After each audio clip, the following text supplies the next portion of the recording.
Sing tomorrow morning. Yeah. Does it have Do a not time publish going? that. Is it recording? I think so. All right, maybe we're onto something here. The dial's running. Yeah, she The red light's All on. right, we'll be hopeful. We can edit. We can be hopeful.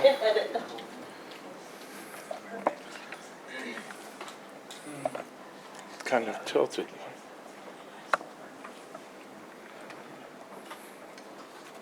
There. Okay, Great. we're good. Tighten it up.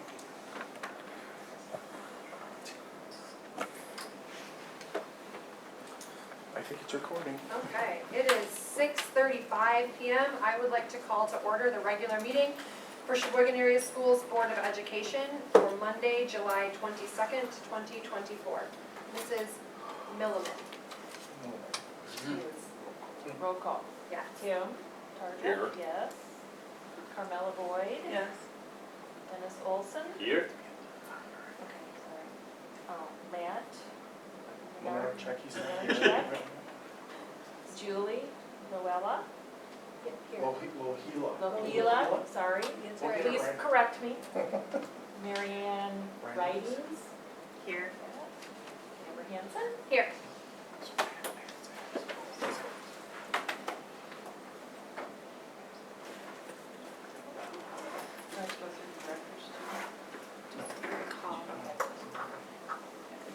Just Eric. Just, is Eric, Eric Yes, yes. Eric is not here, absent. Eric, call up Eric, call. He's the teacher, absent. Yep. All right. If everyone would please stand and join me in saying the pledge of allegiance. I pledge allegiance to the flag of the United States of America and to the republic for which it stands, one nation, under God, indivisible, with liberty and justice for all.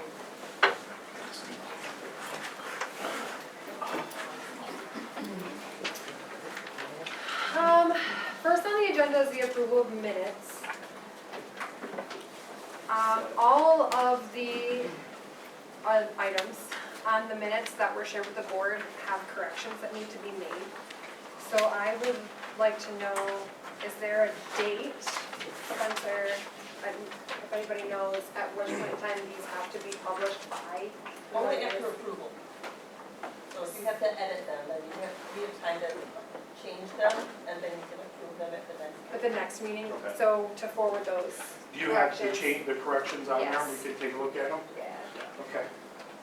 And then we could approve it at the next meeting. That's how we. perfect, as opposed to going through all of these. Yeah. There's a lot, especially. Okay, so I need a motion to amend the agenda to table the approval of minutes for the June 2024 regular meeting. I would make that motion. Support. Moved by Mary Ann, supported by Dennis. Any questions? Mrs. Millman? We'll do a roll call on that one. Tim Target? Yes. Carmela Boyd? Yes.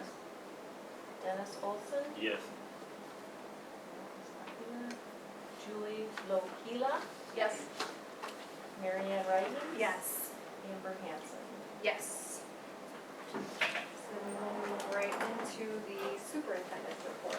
Thank you, Amber. Welcome, everybody. Welcome. Welcome. Everybody excited? Okay, Yeah. great. I can feel the energy. I like to give a superintendent's report every couple of months just to try to keep people up to date with what's going on. I know we had a finance committee meeting, we had a curriculum committee meeting, we had a lot of stuff that we talked about. I'll mention a couple of them, but I don't want to take all the thunder away from, I know how Julie enjoys I was gonna say, curriculum feel free. committee. And Mary Ann, you're gonna do finance, Matt's not here, correct? I might touch upon a couple things, but hopefully not a lot, but stealing thunder from your reports. But I always like to start with our strategic plan goals, and we have 5 of them that we created. We started this process last year, about a year ago when I started in July. It's been 1-year anniversary for me. But one of the first things that we set out to do last year was create some goals. And we have that sheet kind of out there. I usually hand it out first to remind everybody, but our goals are academic. We have a couple very specific things that we're looking at. But then we also have environment, culture, which is kind of also safety. We also have a communication, community engagement goal, personnel leadership or human resources goal. And then finally, a building and operations, trying to make sure that we utilize all of our buildings as best we possibly can. So just want to remind people, and I try to remind people when we're doing work, we had a building principal meeting or cabinet meeting this afternoon at 1 o'clock, and we had everybody there. Everybody showed up, Ben and Jim and Laura and Marlene. Hi, Marlene. And Chris and Liz. Who else was there? Yeah, I was there. all right, just didn't want to miss anybody. But we talked about these goals a little bit too, and I've encouraged them to do the same thing. When we're doing our work in the summer and we're doing our work leading up to fall, especially because we have some new faces, it's really important to take a minute, step back, and say, okay, the work I'm doing, where would it fit in our strategic plan? So we did that a little bit this afternoon. And I'm just going to give you a couple ideas of some things that we talked about this afternoon as a large group at 1 o'clock. But one of our goals, as we mentioned, was environment, our safety goal this summer. And we've been busy this summer. I know, right now the building principals are off this July, so I appreciate you guys coming in on your own time voluntarily. Liz and Ben and Jim and Chris. Why you guys are not on your boat basking in the sun right now, I'm not sure why, but thank you for coming to the board meeting. But this afternoon we talked about some of the things that we've done. Marty Mix, our new high school principal, I had him, we called a meeting with the lieutenant and chief of police for the city of Sheboygan. I thought it was important that Marty obviously talked with Ron, our SRO, but also made connections with the city police. And next we're looking to reach out to the fire department and EMS. And then hopefully in early fall, what we want to do is we want to create a safety committee. We kind of got this off the ground a little bit last year with a large group meeting inviting a couple of folks. We didn't get the turnout that we hoped. So we're going to try it again this fall. So we're going to get Ron, city police, EMS, fire department. We all want to meet, once the building principals come back on August 5th, we want to meet between August 5th and the start of the school year. So we talked about that this afternoon. Safety is obviously a big issue, right? Today, everywhere, not just in Sheboygan, but if your culture and climate, if you don't feel safe, there's really not too much teaching that's going on in your building. So I know all the building principals feel that way. I know Michelle is a union representative, and Heather, you guys feel that safety is an issue as well, and we're trying to do our best to address that and make sure that we're meeting everybody's expectations. So that was a safety goal that we were working on this afternoon. Also this afternoon, we were working on communication. The big thing that we've been trying to communicate so far, I think you guys are aware, is we have a vote coming up. Anybody not aware of that? I hope everybody's aware that on August 6th, please go and vote. We've done a lot of things the last month, the last 6 weeks. SiteLogic, I would like to thank SiteLogic. They've been very helpful. As you guys recognized last time at the last board meeting, they have a marketing department, which is helping us create a lot of this stuff, right? We don't have like many large school districts. If you go down south, many large school districts have a marketing person or a communications person. We're not that big of a school district where we would warrant a position like that. So SiteLogic is kind of helping us market some of this stuff that's going on August 6th. They've helped us create the webpage. That if you go to our website right now, there's a whole page dedicated to the election. They helped create 6 informational videos. They helped me present at the Rotary Club a couple weeks ago, which we showed up on Channel 7 News too. Steve Fleming did. He's a local hero now. And then a district mailer went out to everybody. Did everybody get the district mailer that went out? I hope. It was supposed to go out to all residents. Nice little document. If you didn't get one, I think we have some extras, right, Leanne, that you can grab on your way out. But very, very, I thought it was high quality. I thought it was good information, easy read.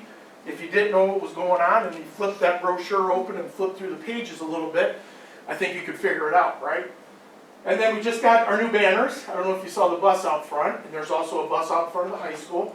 We do have concerns about this one out here, because it isn't as large as we hoped it would be, and people are going 55 miles an hour trying to read the fine print as they go by. So we feel we might want to move that one over to the elementary school. So, and especially since the open house that we're looking to do on August 1st is going to be at the elementary school, I think it might be helpful if we move that bus over at the end of the week or early next week to kind of promote the open house on August 1st. I'm also presenting, I was supposed to present at the chamber last Wednesday, but I got kicked off the agenda. And they added me to this Wednesday. I'm not sure why. I guess they had a packed agenda last Wednesday, but I'll be talking with the Chamber of Commerce Board Wednesday morning at 8:45. And they want me to share with them a little bit about what we got going on with the election on August 6th. Is there any questions or concerns, thoughts about August 6th? Marlene, you look like you have a question. No? Okay, no questions? Did you raise your hand? No, I was itching my head. Okay. All right. Here's the details of the open house. I talked with Deanna this afternoon. We're going to start at 6:30. We're going to do a very brief presentation. I was talking with Pete and Brad and Dan from SiteLogic. They think it would be great if we gave some tours as well. If some folks wanted to go around and kind of see, since a majority or a large portion of the revenue generated from the bond would be spent on renovating the elementary school. It would be kind of nice to actually show them, okay, this is what we're talking about. We can show them up on a piece of paper, but to be able to walk around and actually see, what kind of changes would be made would be very helpful, hopefully, if we can get people to show up. I was talking with Jamie McClintock as well, and she thinks if we serve food, they will come. So we're looking at maybe serving some ice cream, maybe having a raffle, serving some type of food, and maybe we can get the numbers up a little bit.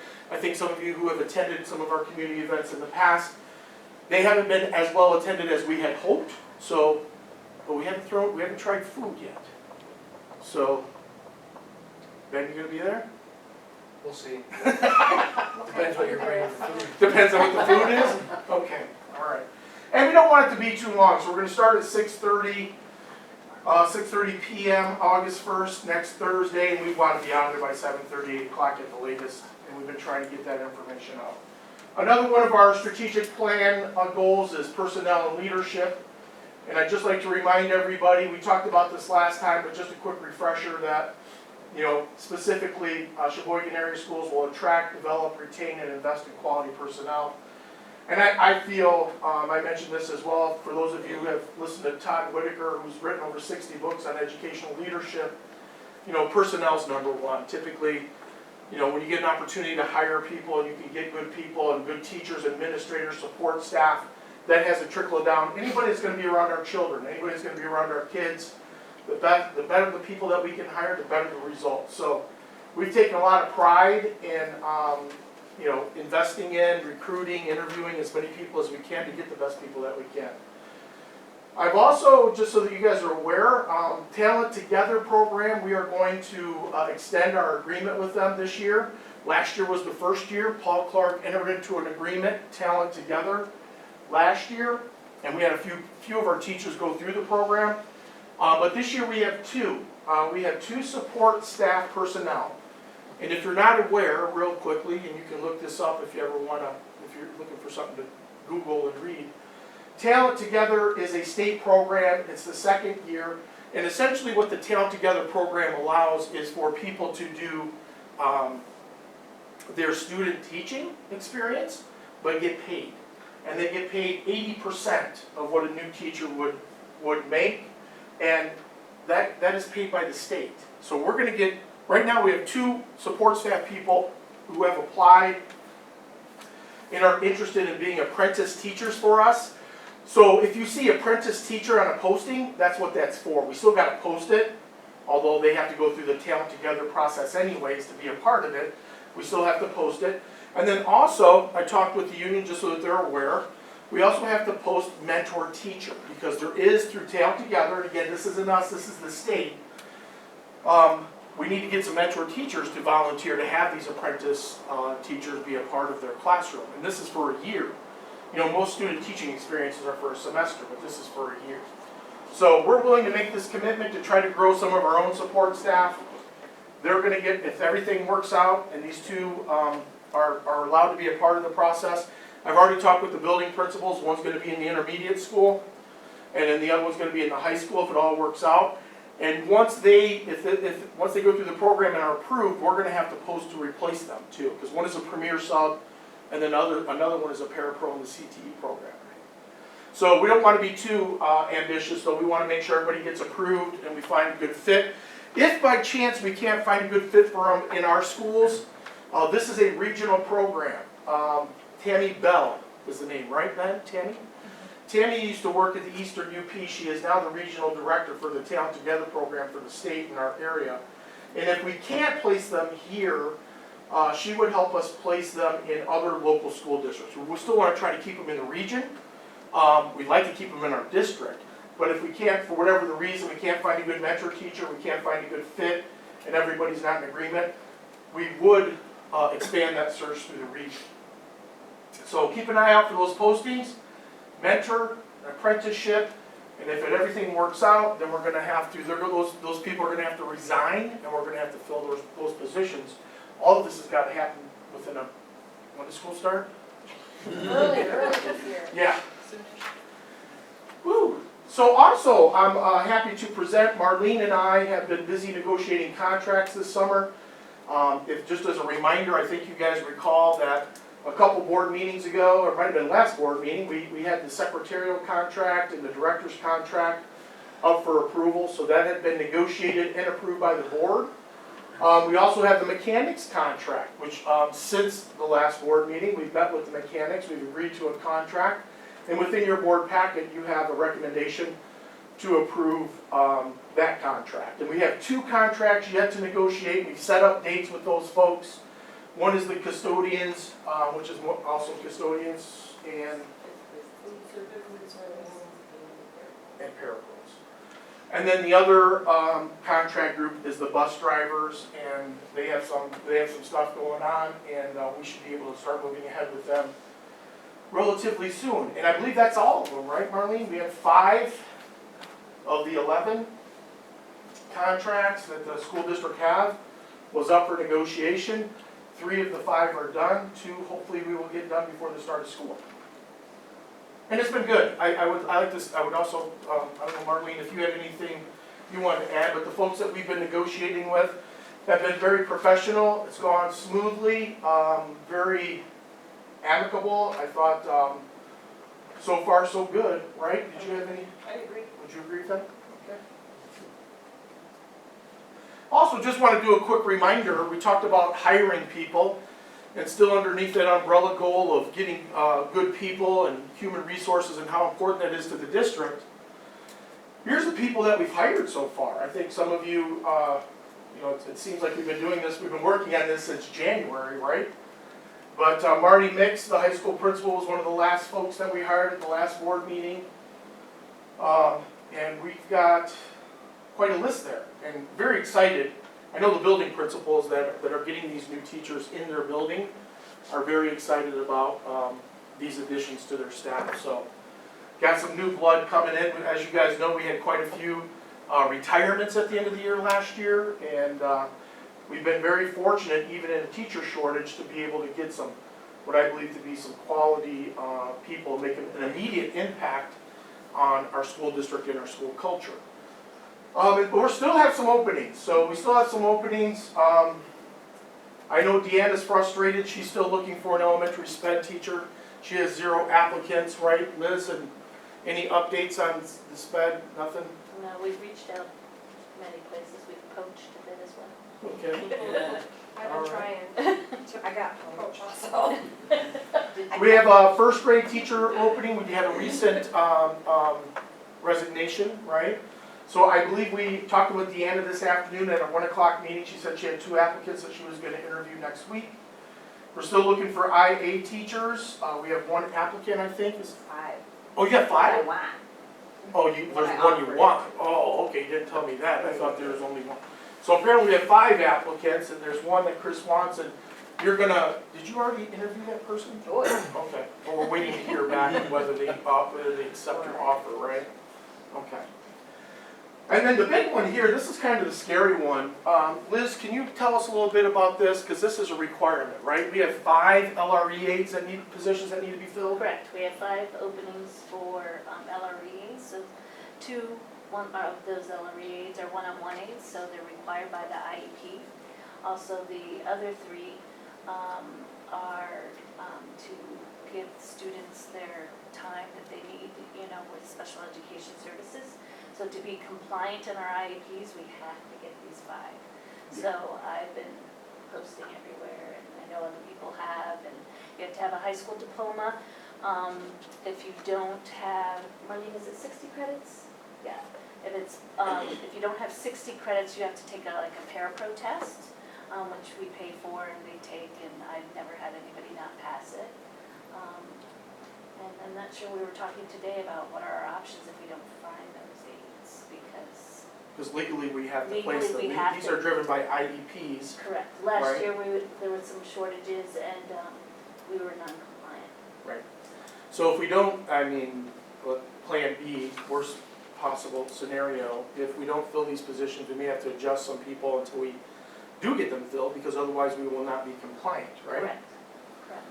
Okay. So anybody, if anybody has questions, if you know of anybody that has questions, you can have them reach Anybody out. interested, Mhm. please come our Reach way. out or talk to. And what are the qualifications? 18 years old, High school diploma. high school diploma.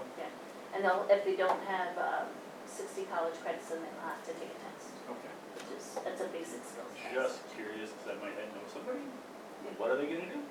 So there's 2 positions where they're one-on-one aides with students that need to, due to dysregulation issues, et cetera, and learning to regulate. What age group in buildings? That one is in high school, and one of that is in the intermediate school, sorry, she's leaving the elementary school, the intermediate school. And so those, they would be working with them and helping them learn to foster independence. And then the other 3 are aides. 2 are at the intermediate school and 1 is at the high school. And they go into the classroom, they do a lot of push-in where they help with academics, emotion checks, SEL.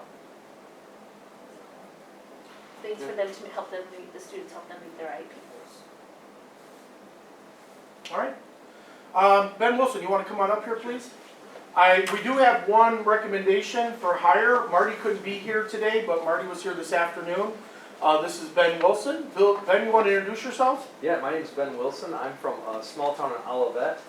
It's south of Lansing, and I've been there for my whole life. I'm a townie, and so I'm very excited to be in this area. I've met only nice people, and this community we fall in love with. We've been coming here for about 10 years, and then I reached out from the website and found Spencer's email address, and he accommodated our schedule on the 4th of July week, and I'm off of his busy schedule, and it just meant the world to me, and just excited to be here. Yeah. Yes. And you're bringing you vacation in this area quite a bit, Yes. correct? Yep. You have a cabin up here, is that Yep. right? Our in-laws have a spot on 23 between Mackinac and Sheboygan, and then we have 4 children that'll be relocating from 1st grade to 10th grade. My daughter's still in today, so mom's home And with this is the your 3. daughter here today? Yep. So she helped out at the volleyball camp today, so that was pretty cool. How was it? Really fun. My daughter was there, so. She said that the high school girls were very kind to her, and that's what we've seen so far, is people are very welcoming, so. Well, I know Marty's very Ben Wilson. excited to recommend Ben here today. What I also like about Ben is he has a lot of social emotional and counseling background. So as an assistant principal, dealing with interventions and modifications and dealing with behaviors, you have a significant kind of education in that area. I have a master's in counseling, and then I also have an admin degree, so I just left a principalship for 4th and 5th grade and all of that. So we're really excited to have you. Thank you and you drove up here today, right? It's a 4-hour trip. Just to be a part of this board meeting. Yeah, you guys invited me, and like I said, it meant a lot that you met me on your vacation, so I wanted to kind of reciprocate that. Well, thank you very much. It's great to have you here. Yeah, thank you. How do you feel about the idea of your dad being one of your? Well, last year was my first year away from him because, I was at the elementary with her, and then yeah, and then when I I moved up, oh wait, no, in 4th grade I wasn't with him, but then every year that I moved up, he's kind of. He's following you. I'm pretty sure That your might be a peers helicopter have a parent. support group that we as parents don't know about, but there's probably one. Yes, awesome, well, welcome. So that'll be a motion today, later on, we'll be recommending Ben for hire. And then lastly, just some future dates. It's amazing that, I don't even like to think about the fact that summer's flying by. August is right around the corner, next Thursday we'll have the open house. The 5th is the first day back for administrators and lead secretaries. But I will tell you, I'd like to thank all the folks here, the administrators that showed up today, because July is their month off, and I think we had pretty much all the building administrators and most of the directors here for our cabinet meeting at 1 o'clock. They came in on their, I told them, voluntary, but you guys are so passionate and committed. Or the lunch budget. It was the lunch. Yeah, well, then we gave them some food, and then that's possibly part of it. So, you know, we got sport, you know, the thing that always concerns me about fall athletics is that it starts so darn early. August 12th is right around the corner, but all fall sports start August 12th, which is a few weeks before the students do. So hopefully we get people coming back from their summer vacations and participating in the start of fall athletics on August 12th. And then we go back to our committee meetings. We have our athletic committee meeting, our finance, our curriculum committee meetings in mid-August, and then August 26th, board meeting. So, and start of school on September 3rd. We will be recommending today for the approval of the calendar. That's also a suggested motion. Just wanted to mention that we did have a very good meeting with the union, the professional development committee that you guys approved. We met. We did incorporate 8 hours as we talked about. That will be instructional time. Those 8 hours are 5 hours from the COP ESD PD day, and then 3 hours we'll put in days 1 and 2, because we do have 3 hours of mandated online training, and we'll give the teachers the time to do that in school on days 1 and 2. Did you have anything you want to add, Michelle or Heather, on that? That's No, correct? I think it's a great way to motivate our teachers to be there and participate in Right. that. And something that we've had to do on our own time in the past, and it's been a sticking point for us. So we're grateful that we're going to be able to incorporate that in our day. So today, hopefully, we'll be able to get our calendar approved. It's been tentative up to this date because we had to have that meeting and we had to agree to the hours, which all went well, and hopefully we'll get that approved tonight by the board. So, any questions? That was fast, wasn't it? Maybe? Was it fast? For you. For me, right? Yeah, for me. We're all thinking it. All right, I'm done.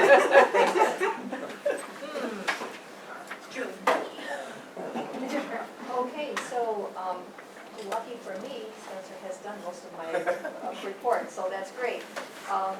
We had a curriculum meeting on July 16th, and the first thing on our agenda was the Rotary Strive program, and Sarah from the Rotary Club came and presented, and it is similar to a Big Brothers Big Sisters program.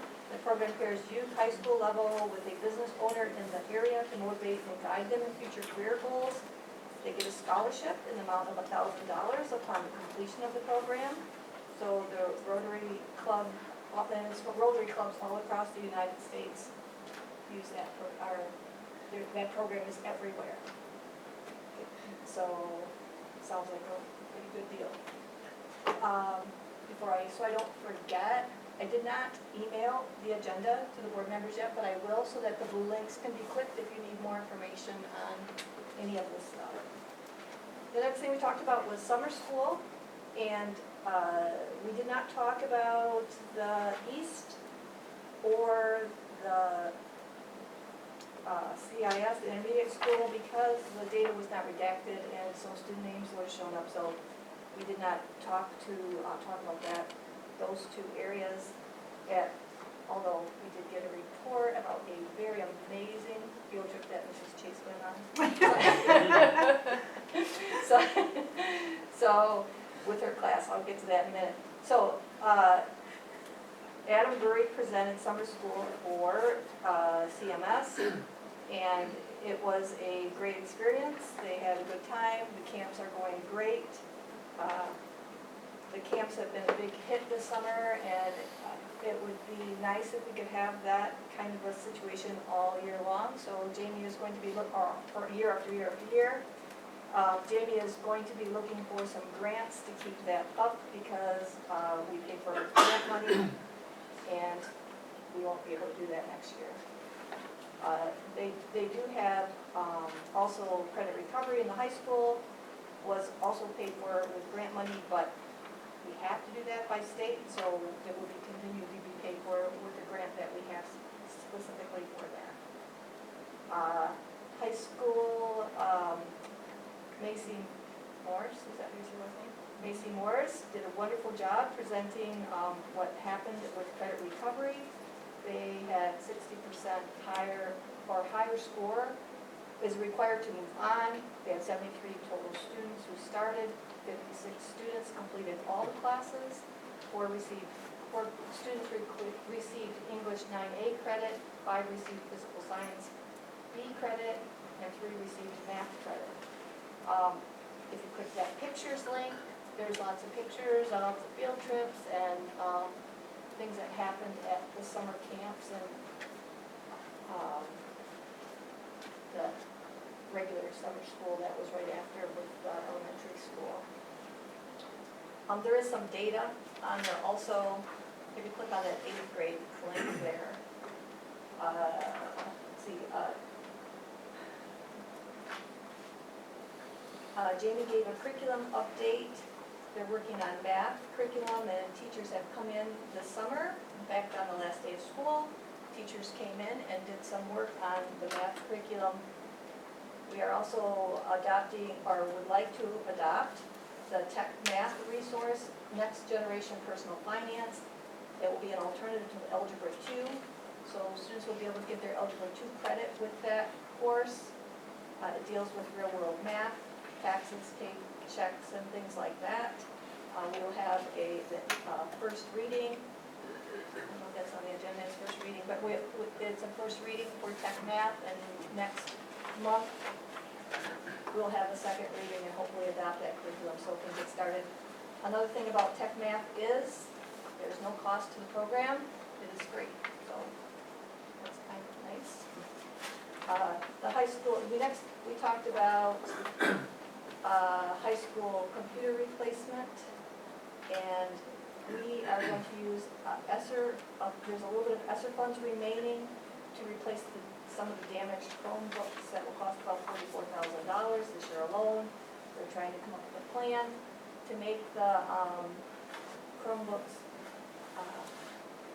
last and a little bit better. Students will be responsible for their damage, and fines will be handled the same way as books, and diplomas will be withheld until the fines are taken care of.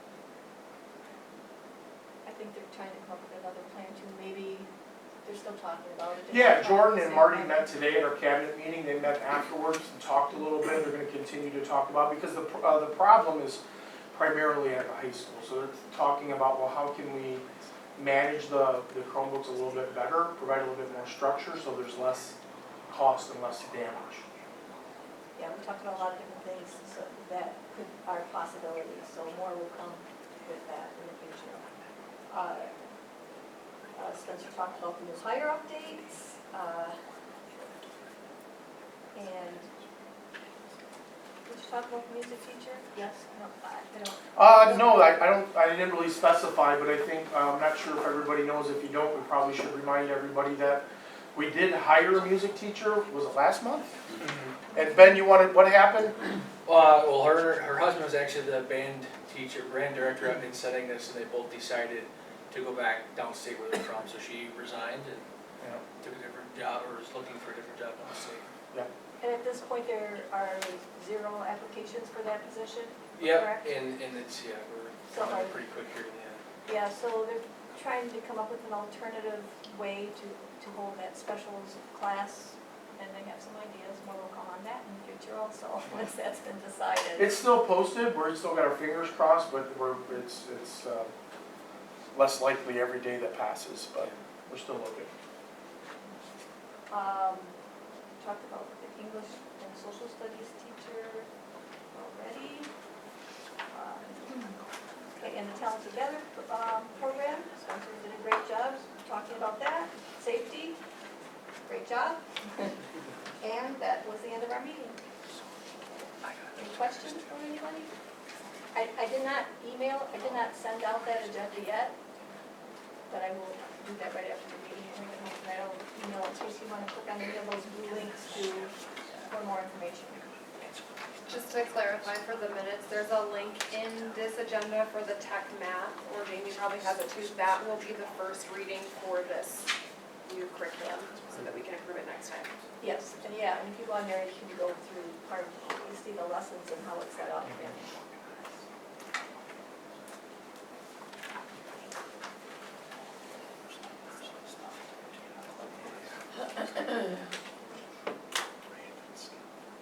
There is in your packet next were the minutes from the Professional Development Advisory Committee meeting. Next on the agenda is to approve those professional development hours. Were there any questions about any of that information? A lot of my questions were already answered with the two of you, so thank you. My other questions are, is this a standing committee that will last for the remainder of the year, or now that this primary function is done, does that disband the committee?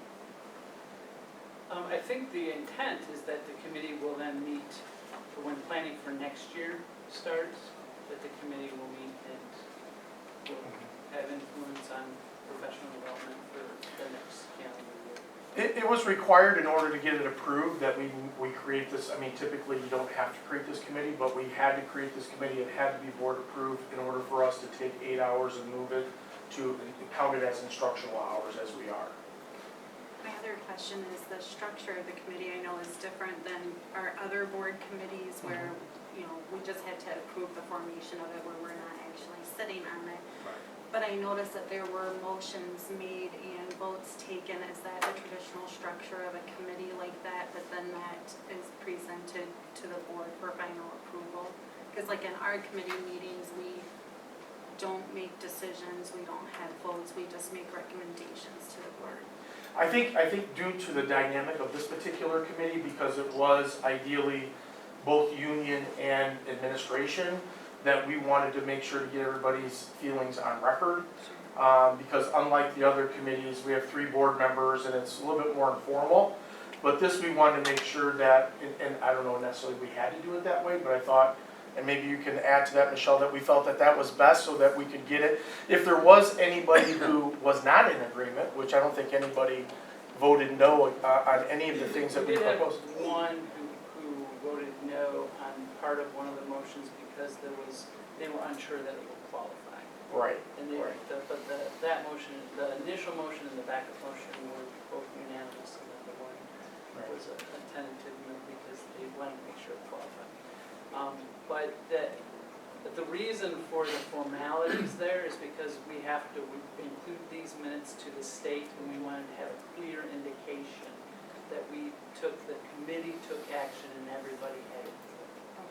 And this isn't a standing committee like our other committees. We're not going to meet every month. We may meet again at the end of the year, beginning of next year, just to confirm, or if we wish to make changes, we probably have to meet again in order to suggest the changes to the state and to the board for their approval. But I don't foresee us meeting again anytime in the near future. Okay, thanks. I just wanted to make sure with that voting, it's that we were just having different structures and we weren't violating anything like that. So thanks for the information. Tasked by the state. That committee needs to approve 8 of, I think we're doing 10 hours of instructional time, it's PD time, instruction for teachers. So according to the state, that committee has to approve 8 of those hours. Okay. All right, thanks for the clarification. That kind of answers my question. I was wondering, is 8 hours is what the state is mandating this year, or is it 10 hours or do they mandate just the 8 that you have to do for professional development? they mandate that this committee has to approve the 8. The district can do As many as they up want. to but- 36. Yeah, we have 5 professional development days that we kind of fill Okay. at our own discretion. But these particular hours, because they are gonna be counted as instructional hours, have to be approved by the state. The other hours, we just need to make sure that they're approved regionally so that teachers can get sketches or credit for their professional development hours. And we're only doing, we could do up to, I think, 6 days of professional development counted as student instructional days. We didn't want to take that many days away from student instruction. We're doing 2. And I think most of the school districts in our area do the exact same thing that we're proposing here today. After doing a little bit of research and checking with some of the other school districts, everybody's doing the same thing. Yeah. It's really a great way to get buy-in from your staff or your team to, otherwise a staff member could say, oh, well, this would be an easy personal day for me because I don't have to write sub-plans. I don't really want to stay for this meeting, even though it might be good for me, it'd be an easier day off for me, I could plan a doctor's appointment, whatever. But this way, we're getting buy-in and we're getting the whole staff trained. People opting out of it. And it's important training, it's good training.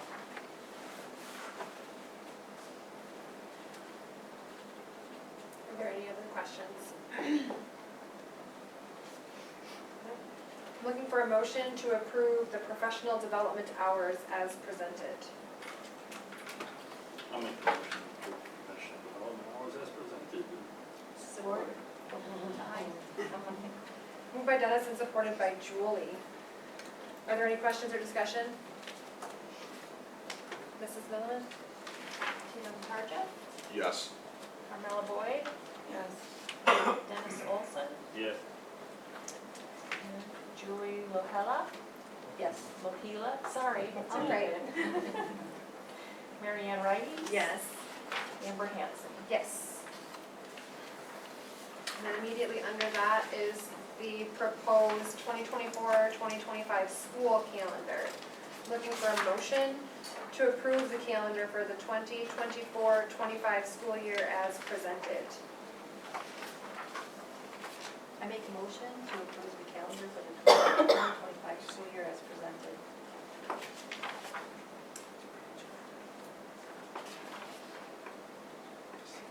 I'll support. Moved by Julie, supported by Mary Ann. Any questions or discussion? Mrs. Milliman? Tim Tarja, Yes. Carmela Boyd, Yes. Dennis Olson, Yeah. Julie Lohela, yes, Mary Ann Writings, Yes. Amber Hanson. Yes. Then next on the agenda, we have the approval of a new hire. Ben Wilson is here this evening. Are there any questions or clarifications from the paperwork that was included? Looking for a motion to approve Ben Wilson as the high school assistant principal. Make that motion. Support. By Mary Ann, supported by Dennis. Any questions? Mrs. Millen? Tim Tarja, Yes. Carmela Boyd, Yes. Dennis Olson, Yes. Julie Lohela, yes, Mary Ann Writings, Yes. Amber Hanson. Yes. Congratulations. Welcome to Sheboygan.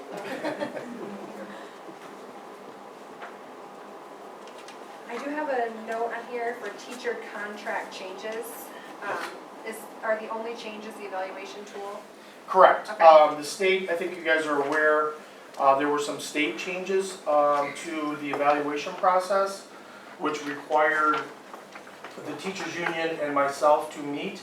The biggest change, I think most of you are aware, is that the evaluation tool has went from 4-prong test to a 3-prong test. That's the big one, and then there was also some negotiation just some fine tuning of the student growth component, which all of those recommendations, the new documentation is in your packet. Michelle was wonderful, and Nate met with us as well. And I thought that was very amicable. There's really not too much to negotiate or argue over. It was dictated by the legal changes that happened this past winter. Marlene, did you have anything you wanted to add to this, since No, I just you wanted were to part of know what this? you were saying about how amicable it was and it was easy to discuss. Yeah, I think we met twice and were able to, there was a couple things that we needed to discuss and agree upon, but for the most part, it was done lickety-split. Michelle, did you have anything you wanted to add about the evaluation tool change? No, the language that we came up with is being used in other districts now, it's being recommended, and so we came up with the boilerplate. Yeah, it's pretty much what everybody else is doing as well. She's not giving herself enough credit. The language that she came up with is being used and requested in multiple districts across the state and in the Midwest. So you're going to be published. You're going to be an author. Right, we gotta figure out how to monetize. Copyright law, right? What are you guys doing? We are very lucky to have her.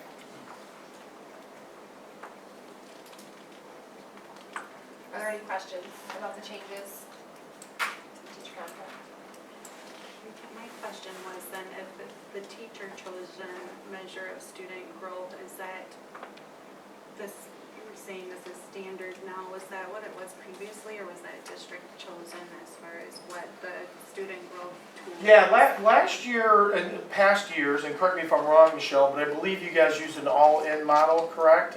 Which was an equation that involved multiple years of historical data, averaging together, I think it was MAP test and the state test, to determine a final evaluation grade, which I think 99.9% of the time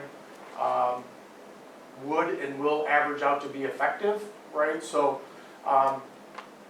this new model is going to, one of the things I like about this new model, and for those of you who are old enough to know, to be in the old model, which was this, then it was switched to the new model with Charlotte Danielson. The big thing about the original switch was that it created a lot of work on the building principles. There was a lot of data gathering, evidence, a lot of work, and a lot of school districts, their principals could not handle the amount of work. So they were actually hiring additional administrators. They were calling in retired administrators to help with the evaluation process. So this is going back to the way before that, which I thought was better. It was less cumbersome, easier to use. And you'll also notice that now the student growth that we've agreed upon in the contract language is going to be something that is going to be between the teacher and the administrator. And that's the way it used to be. So now what happens is that the teacher, whoever's being evaluated, they'll meet with the principal, teacher and principal meet, they agree to what the student growth option will be, and then that's what is used for their particular, which is 20% of their final evaluation. The other 80% will still be based on Charlotte Danielson methodology, and 20% will be based on the student growth goal that is agreed upon by the principal and the teacher. It won't be the all-in as it used to be. Now, I don't think the all-in is going to go away. I've shared this with some of the administrators, but I think what we're going to do is we're still going to keep the all-in goal because I think it's good information that we share with the board because it is state and nationally normed data. Whereas if you take a look at the student growth goal here, it could be local data. It could be classroom data that they use as a student growth goal, which isn't necessarily a bad thing. I think the more flexibility that teachers and principals have, what they feel would be the most important for that teacher to grow, this allows them to have that discussion. The previous format did not allow them to, there was no choice. It was this or nothing, which was, that doesn't give you a lot of wiggle room to have some negotiation. So we are real excited about this new evaluation tool. And I think it'll be better and easier on the principals, and I think it'll be more valuable for the teachers as well, because they're gonna have a say on their student growth component now. Would you have anything to add to that, Michelle? Yeah, it also makes it relevant to everybody.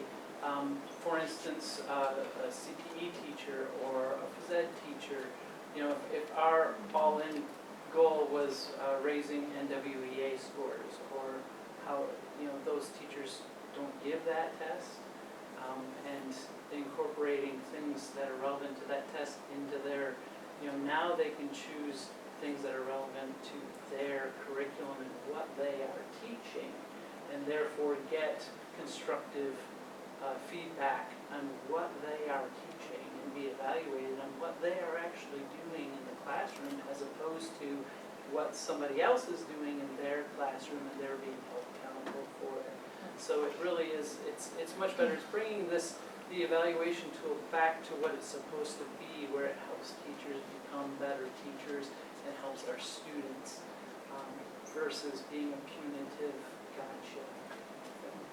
And I think it's great that you're getting evaluated on your own so that you're responsible for yourself, but Right. not for the rest. I was just more looking at, so when a teacher chooses this and it comes out of this list, is that chosen at the beginning of the school year or at the end, when? Yeah, anybody, so one of the first things we talked about at our cabinet meeting this afternoon with all the building principals present, the first thing that we're gonna have to do, and we'll have to work with the union on this as well, but who's gonna be in the first rotation of evaluation? So and sometimes some teachers, they might be up, it might be their turn, but then also we're not going to discount teachers that want to just get it done. So there are going to be some veteran teachers that, hey, I want to get evaluated this year, so I know I might have a year or two off based on my effectiveness. So I think it's going to be a win-win, but I don't know if that answers your question or not. It's okay. I just don't understand the process, but that's okay. Okay, let me go back, circle back around it. I think I may have dropped the ball on this one, but, so when does, I think if you're asking me if, when do they establish the goal? It's the first meeting. Okay. So when we have that list of teachers that are gonna be evaluated, they have their initial meeting at the beginning of the school year. It's typically not the first couple of weeks, probably, but within the first 3 to 4 weeks. The building principals will meet with those people on cycle. And at that time will be the first conversation with the teacher by the building principal, and they'll start that negotiation process. Okay, what do you want your student growth component to be? What do you want to look? And they really should work together in agreement. And then, and again, as Michelle said, that would make it more valuable. If the teacher has voice in the process, then it might be more valuable to them in their own maturation as a teacher. There is a deadline. They have to have that established what the student growth piece is by the end of the first month. Okay. So they have 9 weeks, right? That's right. And Spencer will be discussing this at our back-to-school PDs. This is the new tool that we're using, so that as a staff, we can keep in mind, what do we want to use for the evaluation that would best serve our particular group of students and ourselves. So my other question is, out of the 3 bullet points of how, where the teacher can select the measure of student growth from the list below for one of the subject areas that he or she teaches. So my question in regards to that is, what if you have, say, an elementary or an intermediate teacher that has, 4 or 5 core subject areas, maybe their degree, they're stronger at math, and so I would naturally pick math. But that, to me, doesn't effectively evaluate their teaching in the other subject areas. Or the same at the high school level, where they're teaching multiple classes, and some may be like a psychology where another is teaching English, and then like one teacher is teaching all of those subjects, multiple subjects, but they're choosing one to be evaluated in. That's a good question. I guess I would answer that by saying, well, the student growth is going to be, when you're only talking about one student growth measurement, it is going to be a very much of a micro environment, right? You're not going to be able to, in comparison, in the past, we were throwing out this huge net that wasn't capturing everybody. And now what we're trying to do is get back to more teacher-principal conversation and having those two create what they believe to be a valuable component. But don't forget, that's only 20% of their total evaluation. The 80% is also using Charlotte Danielson methodology. So there's 4 domains, and that's going to evaluate them as their teaching ability in general, overall. So you're going to have 20%, which is going to, focus on potentially a very small sliver of whatever it is that they teach.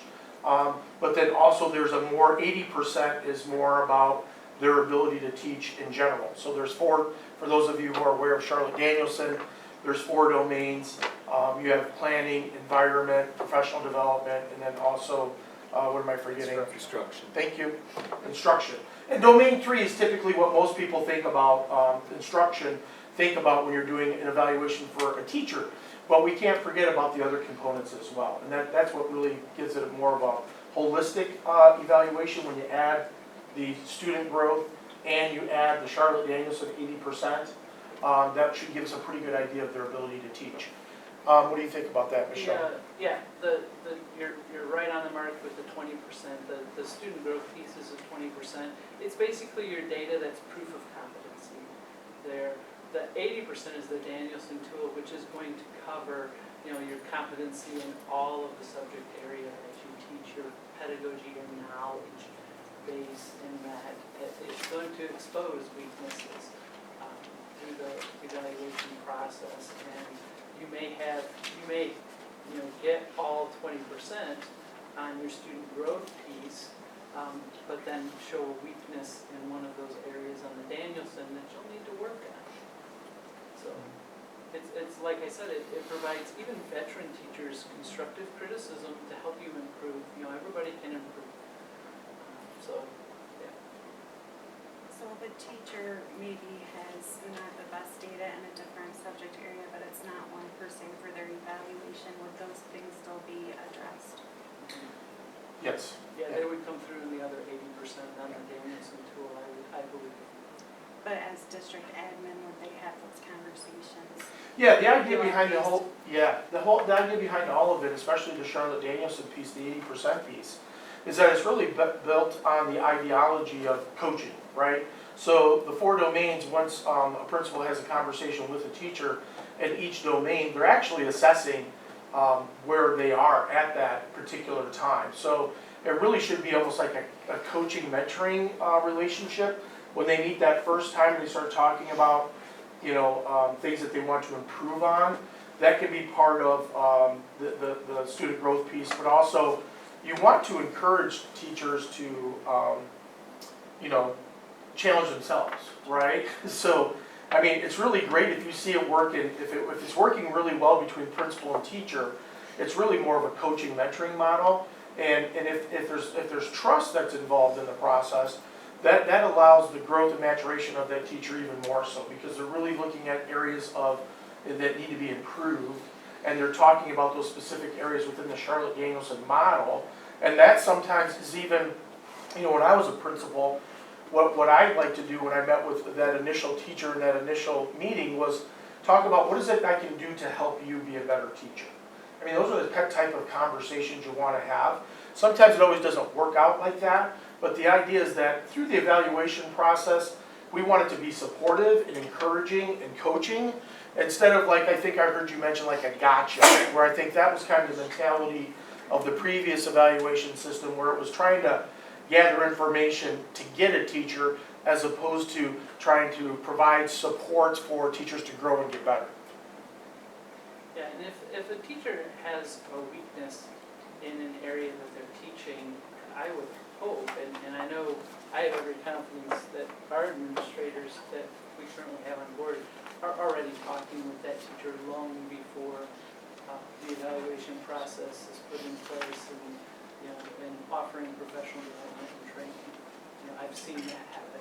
So that's really not what this tool is designed for. If we've got an issue like that, hopefully their colleagues as well as their administrators are helping to address that, because, we want the best education for our kids.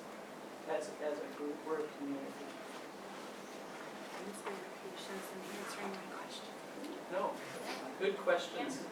I just have one question. In the past, teachers were evaluated every year, no matter what their rating was. That was part of the old law. Since the law's not there anymore, those teachers who have been rated effective for the last 10 years, do we pick up from there? They will not need to be evaluated for 3 years from now, from this starting, or? Because it's every 3 years, like, if you're rated for 3 years, then you don't have to have an evaluation for 3 more years. So, You have to be evaluated once every 3 years. Once. So in a 3-year period, you will have to be evaluated one of those 3 years. So, like Mr. Bird said, I'm sure there are some teachers who are gonna want to get it out of the way. Those Band-Aid and peelers. be done, okay. Get And her then done this year, and then I can not sweat it the next 2 years, and then, so we'll probably establish a rotation where, you'll know that this is gonna be your year, this will be your year. So it is based on, it doesn't just start now and everyone has to do 3 years right now. In evaluations, you're looking at the past 3 years, and that's counting towards this new tool. Correct, and we do have a few teachers who did make that highly effective 3 years in a row that were not evaluated this year, but because their previous 3, the most recent 3 were highly effective, which is effective or higher, they also would not be due for another 2 years if they didn't want to. But we also don't want to create a lump in our wheel where every 3 years, all of a sudden, you've got this massive amount. Right. So we really do want to break it up. That's a lot of work for our administrators. Right. It's nice to space this all out. Yeah. So, and I really believe we'll have a number of teachers that will step forward and want to do it this year. We'll have some that will want to see other people do it and step forward and want to do it next year. And then we'll have some that'll say no. I won't wait until- In the 3 years. I'm So- tired too, I think. I want to see the first year. Let's go done first, then. Yeah, so I would be surprised if we don't have a I'll do pretty second. good Yeah. distribution. And of course, non-tenured teachers are evaluated every year. And any teacher that ends up in the minimally effective, what used to be minimally effective, is evaluated every year until they get 3 effectives. And then they can be on the 3-year rotation. Or any teacher that would fall backwards. So that can be played with in rotation as well. Any teacher, and they would have to be placed on an individual plan of development and all of that. So there's lots of supports in there. We want to help teachers become better. Yes, that's our job, is to make them successful, not them.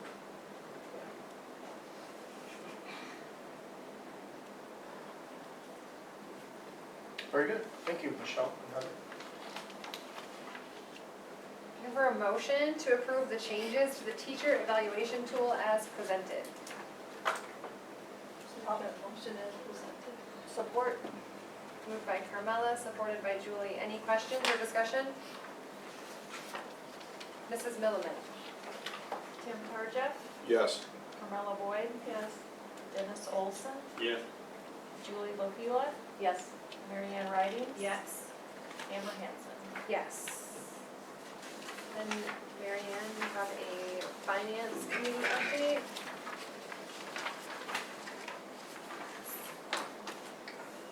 Thank you, Spencer, for taking notes during the Oh, you're meeting and welcome. provided those. During our finance building and ground meeting, we just reviewed some of the projects that were currently happening and those upcoming.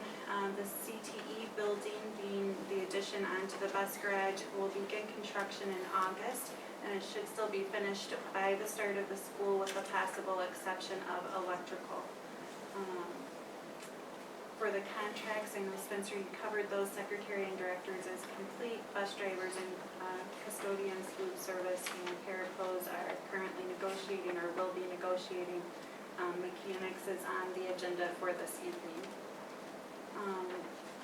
The Stimpy property that the district purchased there behind the high school, we were approached to notified the farmer that was currently baling hay each year from it, that they would like to do that again this year. So that was a discussion, and Steve Fleming was going to reach back out to that gentleman to go ahead and have that accomplished. They were just going to make sure that the district was named insured on his policy for that. Some of the projects that Steve had going on that are completed, we did receive the special education bus already. I believe that one had been on order for more than a year, so it did finally arrive. The high school bleachers are complete now. I think they're coming back for one small adjustment on those. The air conditioning in the transportation office as well as the Board of Education office has been completed. The playground asphalt at East Elementary has been sealed. That's complete now, as well as the drainage repaired there, and they planted grass seed and it's planting and not being washed out by the rain now, so mission accomplished. Still in progress, the high school science labs. There will be a suggested motion for contingency expenses on tonight's agenda. That was not in our original motion. The high school science lab furniture, the high school locker rooms, again, the additional contingency cost for that on tonight's agenda. The high school carpet replacement, the middle school playground, those were some pieces that were recommended by our insurance company for removal. The water softener replacement at the middle school, sidewalk and loading dock at middle school, hot water heater replacement at middle school, repairs to the bus barn, the architect fees, and then elementary playground is starting July 29th and to be completed as well before school starts. So Steve has been busy. We appreciate him greatly. They tabled, along with Steve and Spencer and other admin, the treadmills for Inverness currently and the replacement of 2 buses, so they're still evaluating those projects. There is discussion on the information presented for the August 6th vote, which again we've covered this evening already.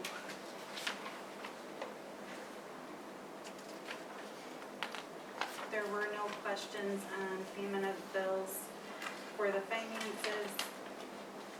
And then we did talk some about, I have some notations for the budget, that there are some items that were previously covered in grants that will be shifted over to general fund now that are no longer covered by those grants. But in addition, there are some general fund expenses that will be able to go into grants. So they're shifting some of those monies. The other thing was that our anticipated budget was based on an increase per pupil, and right now we're looking at a $0 increase per pupil allowance. So as the school district begins, we're just going to be watching our budget and see how that impacts us. We are having an increase in numbers though in attendance, it looks like. Is that correct, Spencer? Yeah, that appears to be the case. Last year was one of the first years where we went up from fall to spring enrollment count days. We went up 20 students, and historically, I think going back almost 15 years, we've went down. So last year was the first year that we went up, but also we think that based on some of the numbers that we're getting in registration preliminary, that we think numbers will be up at the start of the school year too, and we're hoping that that trend will continue. I think right now with the per pupil amount being frozen by the state, many people have suggested that money has increased in the education budget, which it has, but it hasn't been in the middle. It's the new community college initiative, and then also the pre-K initiative. So it's on the sides really. The middle's been kind of frozen. So talking with the building principals today at the cabinet meeting, we talked about the importance of enrollment and that we want people to come to Sheboygan, right? And if the more people that come, we might be able to find some new monies that way. And that was the last note I had about being attractive to students and families. Yes. Are there any questions for Mary Ann or Spencer about finances?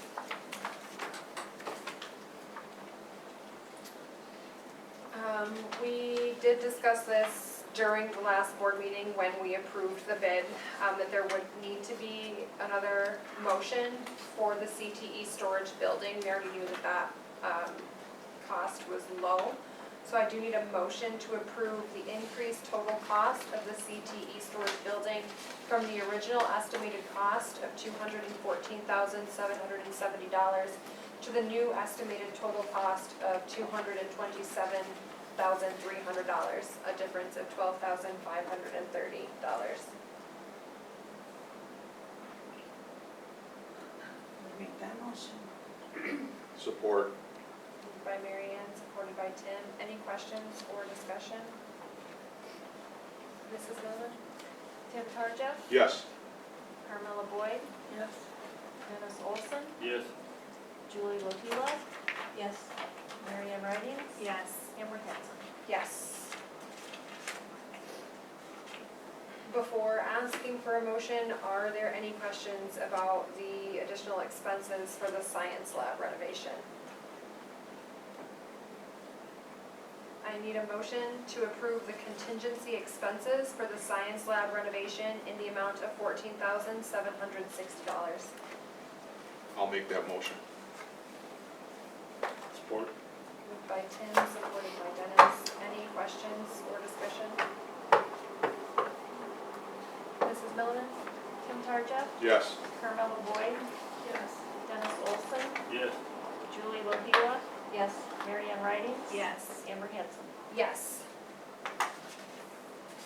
And then the same for the locker room renovation. Are there any questions about those additional expenses?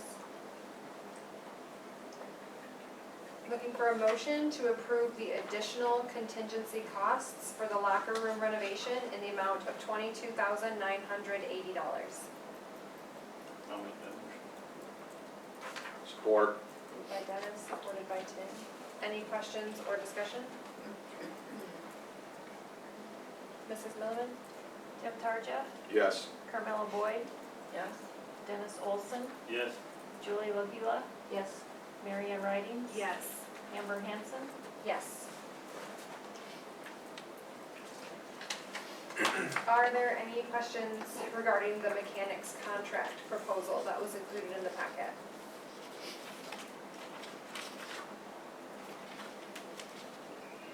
Is there a motion to approve the mechanics contract as presented for the 2024-25, 2025-26, and 2026-27 school years? I'll make that motion. Support. Moved by Tim, supported by Dennis. Any questions or discussion? Mrs. Miller? Tim Tarja, Yes. Carmella Boyd, Yes. Dennis Olson, Yes. Julie Lopila, Yes. Mary Ann Ridings, Yes. Amber Hanson. Yes. Moving on to the payment of bills. I need a motion to acknowledge payment of the current regular and bond invoices in the amount of $1,424,593.49.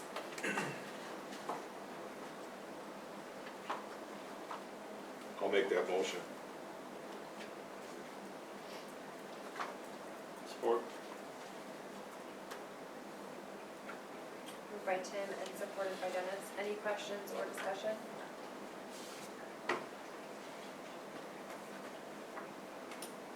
Mrs. Miller?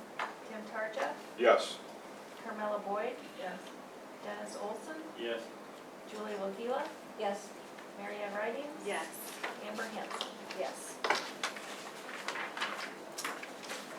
At this time, I would like to open up the floor for anyone that would like to address the board this evening.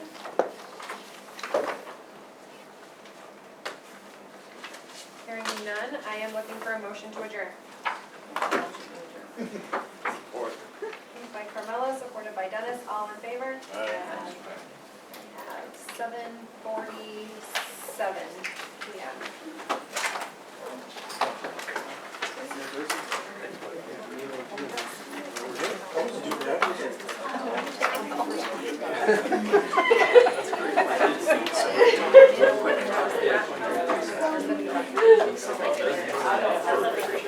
Yeah, it's hard. No, I know. I would have. Significantly smaller. Yeah, so is this still of interest to him? It is, and I asked him, I said, you know, it's probably in third grade, it sounds good to me, so it sounds like he was interested, so we just need to kind of find a date and time where we can say, okay, this is how this, you know. Yeah, whenever he wants to come in, Donnie's been texting me. I'm Okay, Fridays I've been trying to take yeah, no, off. and that's fine, I took a picture of your board today. Okay. And so I'll see what sounds best for him. Okay. And then I'll shoot you a text, and then Good to see you.